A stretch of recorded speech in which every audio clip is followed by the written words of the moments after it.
真的快哭了。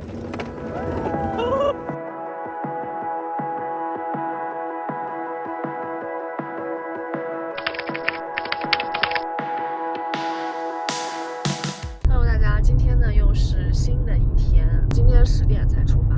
因为这几天真的是太累了，每一天都是特种兵，像比如说冰川徒步啦，然后去爬 Royce Peak 跳伞，每天都需要早起，所以今年就睡得晚了一点。然后我们今天的行程呢是先去格林诺奇小镇，这个地方呢是拍《指环王》的地方。Z 先生他非常喜欢《指环王》这个电影，听说从皇后镇开过去这条路上的风景很不错，但是今天的天气呢没有那么好，多云，还下了一点雨，希望不要太糟糕吧。新西兰自驾 Tips， 这边一般的话限速都是在100，经过一些城镇的时候有限速，大概会降到50的样子吧。而且在进入一个镇子的时候，它会有测速，它会有警察。然后它这边转盘比较多，尤其是你要进入的时候，你得看右边有没有车过来。我有好几次可能都没有太注意，差一点有一次就是要撞上去了。然后上导航说你要从转盘的第几个出口出去啊，我也搞不清楚它到底说的是哪一个口，最好就旁边有人帮你看一下。然后还有这边独有的单边桥，就是它那个桥只有一条道，所以当双向都有来车的时候呢，你就要看它那个标志那个箭头是粗还是细。如果是粗的话呢，就是你这边有路权可以先通过，其他应该就还好了，没有什么特别难开啊什么的。还有一点要注意的是，我们西海岸这边开过来嘛，一路上翻了好多山，弯弯绕绕的这样子。如果你容易晕车的话，可能要提前做好准备。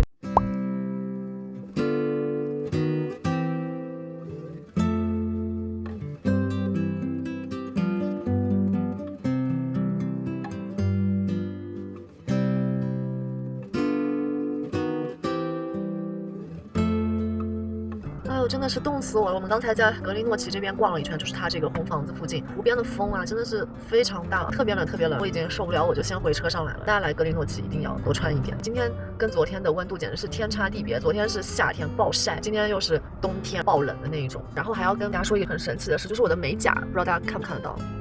我这个食指。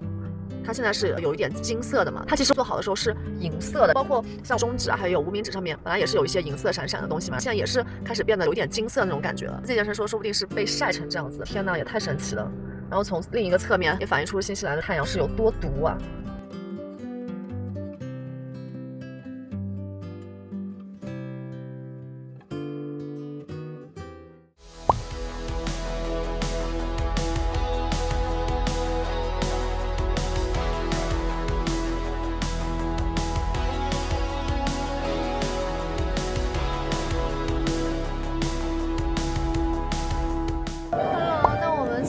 已经来到皇后镇缆车的顶上 Skyline， 现在来排队坐这个滑板车。我买的是上下山的缆车，加上3圈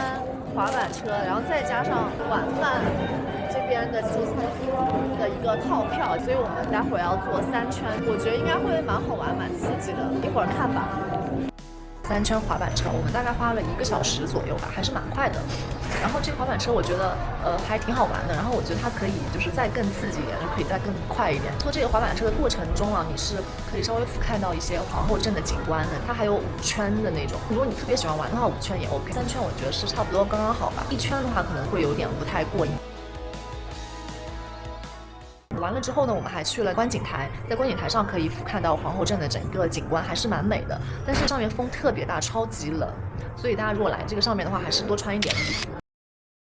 在那个高空餐厅的用餐的体验并没有很好，我觉得它这么高的价格里面，可能80%都是风景，用餐可能就是20%就不怎么好吃，菜品也很有限，没有什么特别贵的或者说特别值得一吃的东西吧。我觉得唯一可能它比较贵的就是和牛，海鲜的话就是绿色的那个淡菜和虾。淡菜的话呢，我吃了几个就非常的鲜，虾的话虽然个头很大，但是应该是冷冻的。景观的话，因为我们订的是 Premium Dinner 嘛，确保我们是可以坐在窗边的，但是今天坐的是比较边上，有一些柱子挡住视线了，所以景观也稍微打了一下折扣吧。然后呢，它这个吃饭的时间呢，基本上是限制在90分钟左右的，你就会觉得时间特别的赶，没有那种吃饭闲情逸致了。而且这个餐厅的楼下吧，也有一家咖啡厅，也是可以看到这个景观的。如果你只是想要在那边以看风景为主的话，其实只要去那个咖啡厅就行了。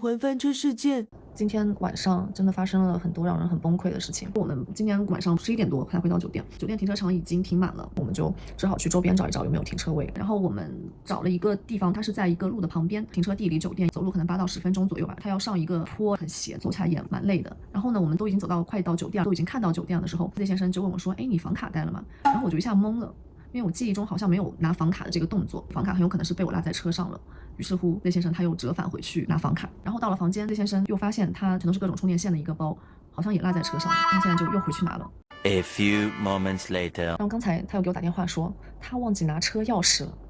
天哪，我就感觉真的快哭了，但是他就决定放弃了，就不拿了。later， 天哪！然后刚刚这先生他回来，他就决定还是再去一趟，因为明天我们的行程是去米尔福德峡湾，明天6点半就要出发，是坐大巴去的，也不确定那个大巴上有没有充电的地方，所以他就还是决定再下去一趟，就不知道为什么就感觉跟这个车杠上了，你知道吗？皇后镇停车建议。我感觉皇后镇这边的停车真的是非常的不方便，尤其是如果你的酒店的停车位不是很足够的话，还是尽量不要太晚回到酒店比较好。因为像我们之前那个酒店 check in 的时候，前台提过车位是先到西安德，并且市中心也不好停车什么的，所以前2天我们都是很早就把车停到停车场，晚饭都是走路走到镇上去吃的。反正以我个人的经验，最好7、8点之前可以把车开回酒店，否则那之后的话可能就很难找到停车位了。